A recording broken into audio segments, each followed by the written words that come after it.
Um partido que perdeu relevância nacional com um candidato que não emplacou, numa eleição com poucos espaços para quem tenta furar o favoritismo dos dois líderes nas pesquisas de intenção de voto.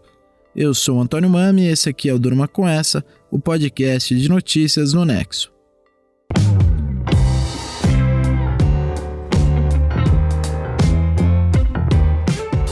Olá, eu sou a Aline Pellegrini e estou aqui com o Antônio para apresentar esse podcast que vai ao ar de segunda a sexta, no fim da tarde, início da noite, sempre com notícias instigantes que podem continuar a ecoar por aí.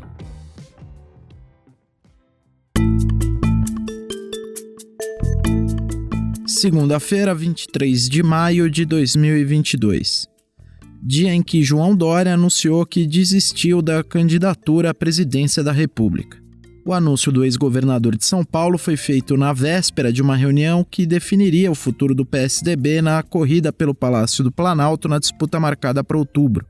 Tudo já caminhava para que a direção tucana empurrasse o Dória para fora da campanha. Então ele foi lá e se antecipou. Num pronunciamento curto no qual ele chorou bastante, o ex-governador selou a interrupção de um projeto pessoal que alimentava há anos. Hoje, neste 23 de maio, serenamente, entendo que não sou a escolha da cúpula do PSDB. Aceito esta realidade com a cabeça erguida. Sou um homem que respeita o bom senso, o diálogo e o equilíbrio. Sempre busquei e seguirei buscando o consenso, mesmo que ele seja contrário à minha vontade pessoal. O PSDB saberá tomar a melhor decisão no seu posicionamento para as eleições deste ano. Me retiro da disputa com o coração ferido, mas com a alma leve. Você ouviu aí o Dória, que nesse pronunciamento lembrou da sua trajetória. Nos anos 80, o empresário foi presidente da Empresa Brasileira de Turismo, a Embratur, no governo do então presidente José Sarney. Naquela mesma década, também foi secretário dessa mesma área de turismo na Prefeitura de São Paulo, na gestão de Mário Covas. Nos anos 90 e 2000, o Dória se dedicou mais ao setor privado. Sua iniciativa mais bem-sucedida foi o LIDE, uma empresa de eventos que aproximava empresários de políticos, uma espécie de ponte para o lobby. Ele também foi apresentador de televisão e raramente participava do debate público, com exceções como o Movimento Cansei, que reuniu paulistanos endinheirados para protestar contra o governo Lula em 2007. Em 2016, o Dória participou das prévias tucanas para a Prefeitura de São Paulo. Apadrinhado pelo então governador Geraldo Alckmin, ele se cacifou para disputar o cargo pelos tucanos em outubro daquele ano. Naquele mesmo ano de 2016, a ex-presidente Dilma Rousseff, do PT, tinha sido derrubada num impeachment. O Brasil vivia uma forte onda antipetista e de grande rejeição à política. E o Dória usou esse momento para se lançar como um outsider. Aproveitando a sua trajetória como empresário, ele se dizia um gestor, não um político, e afirmava que traria práticas do mundo corporativo para gerir a coisa pública. O discurso emplacou e ele foi eleito em primeiro turno. O Dória desbancou o petista Fernando Haddad, que disputava a reeleição. Como prefeito, Dória manteve uma estratégia agressiva de marketing, já expondo o seu plano nacional. Em 2017, foi a Belém para prestigiar o Círio de Nazaré, uma agenda mais de candidato à presidência do que de prefeito de uma cidade a milhares de quilômetros dali. Ele perambulou pelo Brasil para receber títulos de cidadão honorário e, numa dessas oportunidades, tomou uma ovada de manifestantes petistas em Salvador. Ele viajava pelo mundo e postava incessantemente nas redes sociais fotos com líderes estrangeiros. Em declarações à imprensa, ele mirava especialmente o ex-presidente Lula, uma figura de projeção nacional. Desde o começo da sua gestão na prefeitura, o Dória foi perguntado sobre se terminaria o seu mandato, que iria até 2020. Ele sustentou até o último momento possível que não desistiria da cadeira para disputar um cargo mais alto. Mas ele não manteve a palavra. Tentou de todas as formas virar candidato à presidência em 2018, mas o padrinho político Geraldo Alckmin estava na fila antes. Já tinha disputado em 2006 e queria uma segunda chance. O Dória, então, se lançou para governador de São Paulo. O Alckmin foi o candidato com mais fundos, mais tempo de TV e mais aliados na disputa à presidência em 2018. Mas a sua candidatura nunca chegou a emplacar e ele terminou em quarto lugar, com menos de 5% dos votos. À medida que o primeiro turno se aproximava, o Dória começou a esconder o Alckmin da sua campanha, sem citá-lo com frequência nas redes sociais, nem participar de agendas de campanha com ele.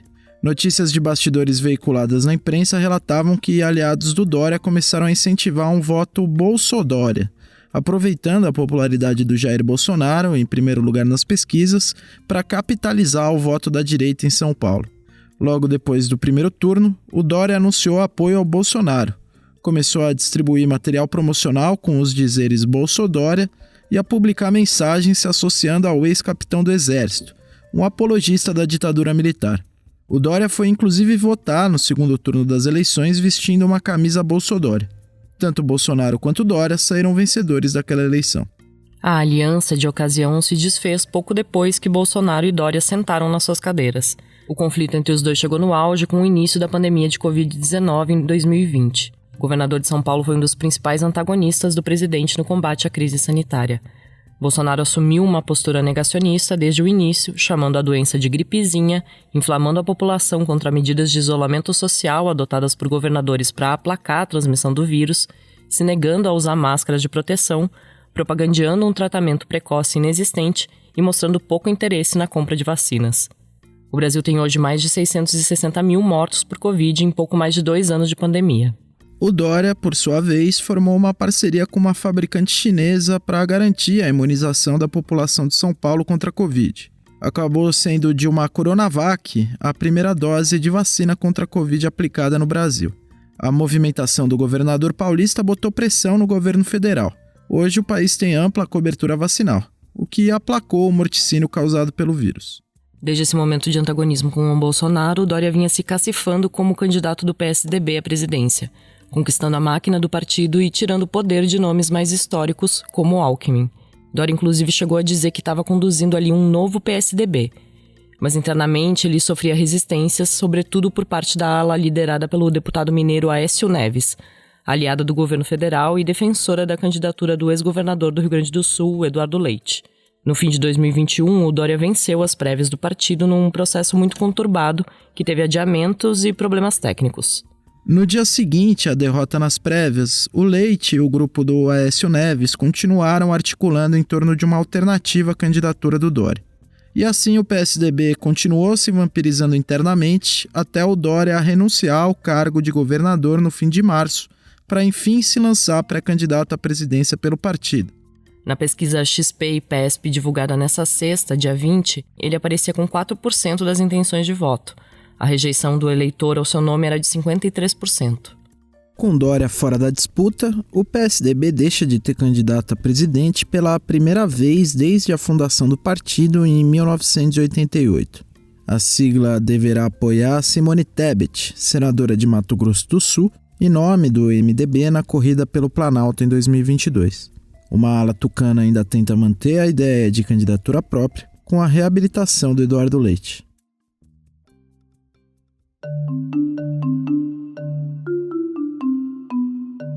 A primeira campanha do PSDB à presidência da República foi em 1989, nas primeiras eleições diretas para presidente depois do fim da ditadura militar.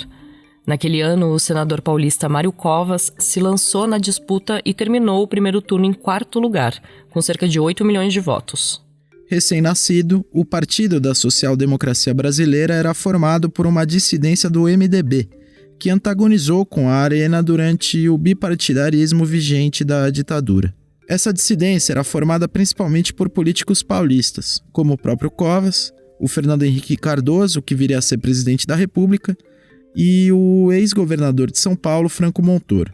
No segundo turno daquela eleição de 1989, o PSDB apoiou a candidatura de Lula, do PT, contra Fernando Collor, do PRN. O partido, embora não tivesse tempo de discutir um programa comum e reconhecendo que há algumas diferenças, ainda assim apoia a candidatura Lula e... Você ouviu aí uma declaração do Covas que foi usada na propaganda eleitoral do PT naquele ano. No fim das contas, o Collor venceu. Ele sofreu um processo de impeachment em 92 e o governo do seu sucessor, o Itamar Franco, teve Fernando Henrique Cardoso como ministro da Fazenda. O FHC acabou sendo o rosto do Plano Real, que lançava uma nova moeda e foi responsável por debelar a hiperinflação que assolava o país desde a década de 80. Em 1994, ele se lançou candidato à presidência e ganhou em primeiro turno, com 34 milhões de votos. Foi a partir daí também que PT e PSDB começaram a ser as duas principais forças políticas do país.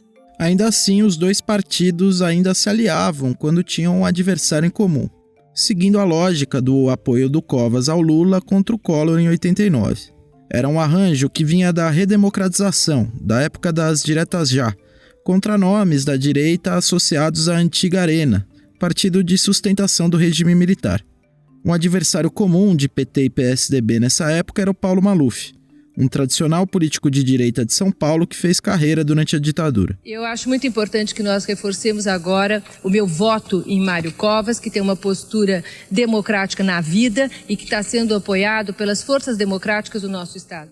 Agora quem você ouviu é uma candidata do PT declarando apoio a um candidato do PSDB. Essa é uma fala da então deputada Marta Suplicy declarando apoio ao Mário Covas no segundo turno da eleição pelo governo de São Paulo em 1998. O adversário do Covas era o Maluf, assim como tinha sido 4 anos antes, em 1994, o ano em que o PT também declarou apoio ao tucano. Em 2000 foi a vez do Covas, que era governador do estado, retribuir o apoio, declarando voto em Marta na disputa pela prefeitura da capital contra o mesmo Maluf. Depois dos governos FHC, o PT venceu 4 eleições seguidas para presidente, sempre batendo o PSDB no segundo turno. Em 2002, o Lula venceu José Serra, e em 2006, bateu o Alckmin. Em 2010, a sua sucessora Dilma Rousseff venceu o Serra, que voltava a disputar o Planalto, e em 2014, a Dilma ganhou do senador mineiro Aécio Neves, numa disputa muito apertada. Essa eleição também marcou um acirramento da oposição entre PSDB e PT. Pouco depois da vitória de Dilma, o partido pediu uma auditoria das urnas eletrônicas, sugerindo que o resultado tinha sido fraudado. Os tucanos fizeram isso baseados em boatos de internet, algo parecido com o que os bolsonaristas fazem hoje. Nenhuma irregularidade foi constatada. O PSDB foi central para o impeachment da Dilma Rousseff 2 anos depois, em 2016. O partido se uniu com o PMDB, do vice-presidente Michel Temer, e articulou a deposição da então presidente no Congresso. Quadros tucanos, como o deputado Bruno Araújo, hoje presidente do partido, e os senadores José Serra e Aloysio Nunes Ferreira assumiram ministérios do governo Temer. Nas eleições de 2018, com a ascensão do Bolsonaro, o partido perdeu o espaço que ocupava entre os eleitores mais à direita. Foi o ano do fiasco do Alckmin na corrida ao Planalto. Agora, em 2022, o nome dele vai voltar às urnas, mas como vice do Lula, o candidato do PT.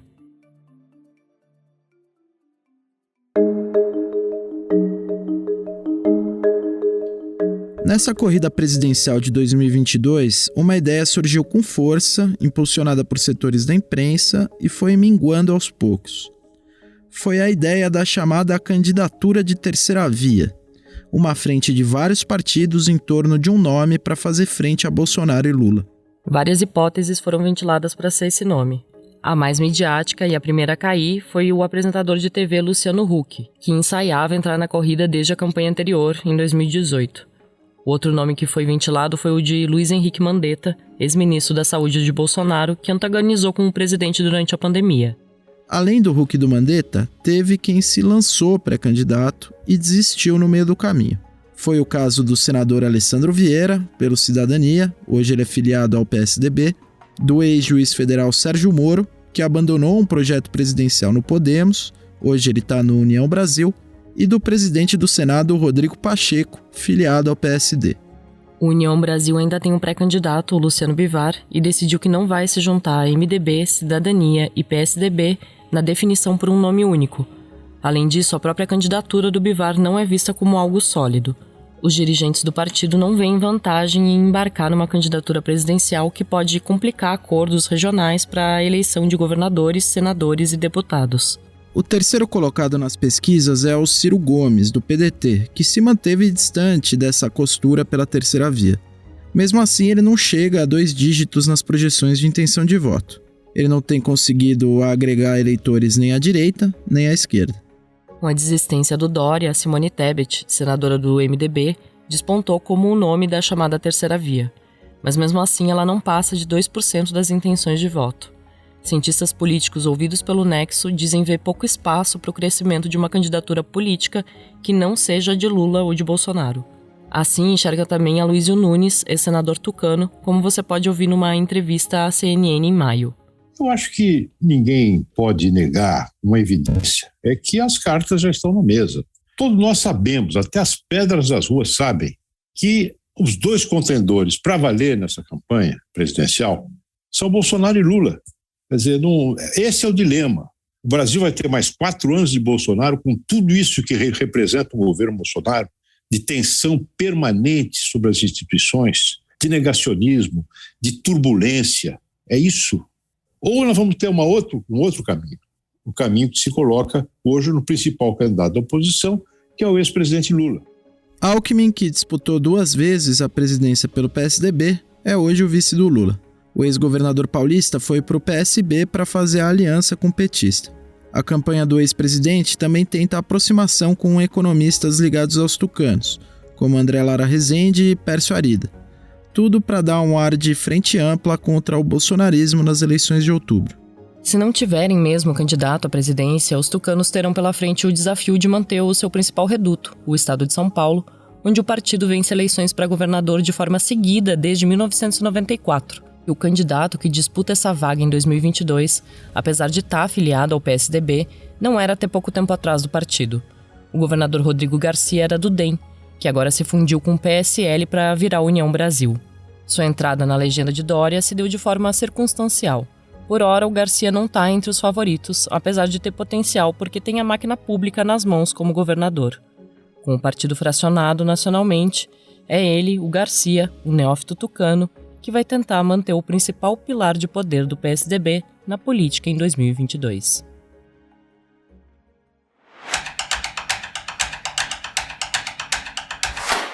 Uma proposta de emenda à Constituição está avançando no Senado para ressuscitar um benefício para juízes e promotores, que são umas das categorias mais bem remuneradas do serviço público. Quem vai explicar para a gente o que está sendo discutido é a Isabela Cruz, redatora aqui do Nexo. Isabela, o que é essa proposta para engordar os contra-cheques no judiciário? A PEC pretende emendar a Constituição para colocar lá que juízes federais e estaduais, mais os membros do Ministério Público, devem ter sempre um aumento de 5% na remuneração mensal a cada 5 anos, o quinquênio. Emendas feitas por senadores da esquerda à direita ainda propõem estender esse benefício a outras categorias ou mesmo a todo o funcionalismo. Esse mecanismo do quinquênio já existiu no passado. A justificativa sempre foi de valorizar o tempo de serviço para conseguir manter bons profissionais dentro da carreira pública. Mas o mecanismo foi extinto das carreiras do Executivo Federal em 1999 e das carreiras da magistratura depois, em 2005. Agora, em 2022, ano eleitoral, o texto que está ganhando força no Senado propõe que a remuneração só pare de ter esse crescimento automático a cada 5 anos depois do 7º aumento. Para que isso seja possível, o texto também autoriza que os valores relativos ao quinquênio fiquem de fora do teto constitucional, claro. Isso é, com os acréscimos, o salário de um juiz poderia ultrapassar o limite de remuneração do funcionalismo sem problemas. Esse limite, conforme determina a Constituição, é a remuneração mensal dos ministros do Supremo, por volta dos R$39 mil. Hoje, sem o quinquênio, o custo mensal de um juiz para os cofres públicos, incluindo aqui salário, indenizações, encargos e despesas, é em média de R$48 mil, segundo o Conselho Nacional de Justiça. Além disso, pela proposta, entrariam no cálculo do tempo de serviço os anos de exercício funcional dentro da carreira anteriores à aprovação da PEC, e não só isso, também o tempo de serviço fora da carreira, em outras profissões jurídicas. Então, por exemplo, um juiz que foi advogado antes de passar no concurso, teria esse tempo na advocacia privada computado para ganhar o benefício. E quem são as pessoas que estão articulando essa proposta? Quais que são os argumentos? Olha, a PEC tem força, viu? Porque quem tem defendido o texto é o próprio presidente do Congresso, o senador Rodrigo Pacheco, do PSD de Minas. E, segundo notícias de bastidores dos jornais do Estado de São Paulo e Correio Brasiliense, o presidente do Supremo, o ministro Luiz Fux, também quer a aprovação do benefício para a magistratura e o governo Bolsonaro se interessa em dar o agrado no ano eleitoral. Para defender o aumento de gastos em benefício de carreiras que já estão no topo do serviço público em termos salariais, Pacheco e lideranças ligadas ao governo têm defendido que a PEC vai ser acompanhada da aprovação também do chamado PL dos supersalários, um projeto de lei que lista quais tipos de pagamentos podem ficar fora do teto do funcionalismo e define limites para cada um deles, restringindo os supersalários que existem para certas categorias dos servidores. Esse PL, no entanto, foi apresentado originalmente em 2016 e já poderia ter sido avaliado pelo Senado há quase um ano, quando foi aprovado pela Câmara. Pacheco também tem usado o argumento de que a PEC corrige uma injustiça de que alguém em começo de carreira possa ganhar a mesma remuneração de um profissional em final de carreira. Na lógica do senador, aumentar o salário final corrigiria esse problema. Valeu, Isabela. O texto dela já está disponível em nexojornal.com.br.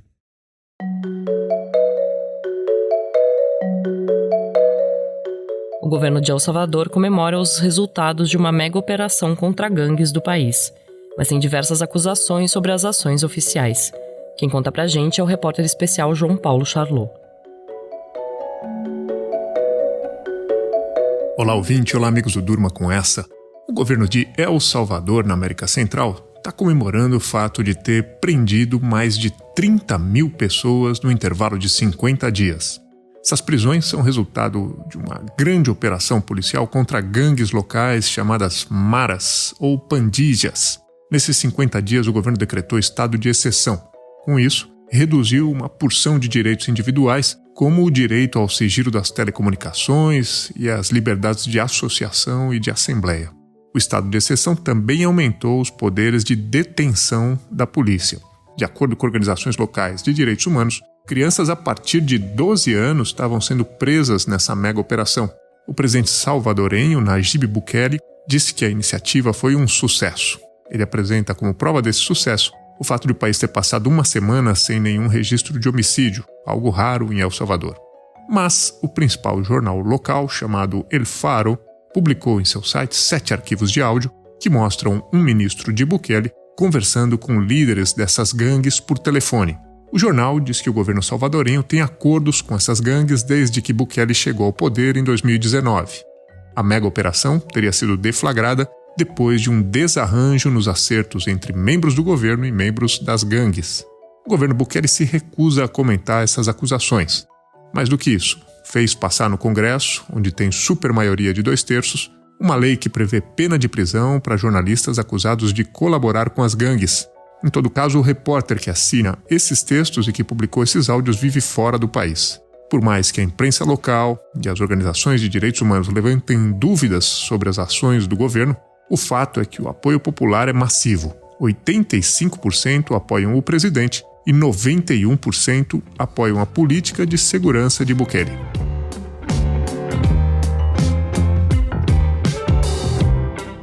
Da desistência de Dória da candidatura à presidência, passando pelo lobby pela volta de um benefício para juízes e promotores, até chegar na guerra contra gangues em El Salvador, durma com essa. A pesquisa eleitoral XP e PESP citada nesse episódio foi registrada no TSE sob o número BR 08423/2022. Com roteiro de Antônio Mami, produção de Aline Pellegrini e Conrado Corsaletti, participações de Isabela Cruz e João Paulo Charlot e edição de áudio de Roberto Soares, termina aqui mais um Durma com Essa. Amanhã tem mais.